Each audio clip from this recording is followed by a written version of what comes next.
Foam rolling your hips. This is great, of course, to improve mobility within your hips. So what you're going to do is put it on the top part of your thigh, lay on your side, right on your hip. Right it where the glute is and your low back meets, right on your side. It's called your ischium.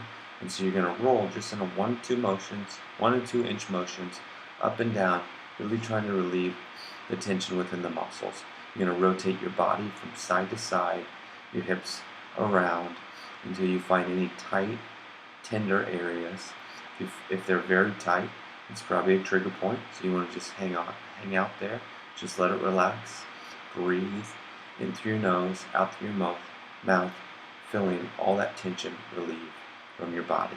You have to stay relaxed. You have to stay breathing controllably so you can allow that tension to leave your body. Just roll within 1 to 2 inch motions all the way up onto the hips, rotating to both sides, both hips, and completing both sides so you're feeling a lot less tension within the muscles. Those hips should really relax, and you should be able to increase your hip mobility with just a simple little foam rolling trick.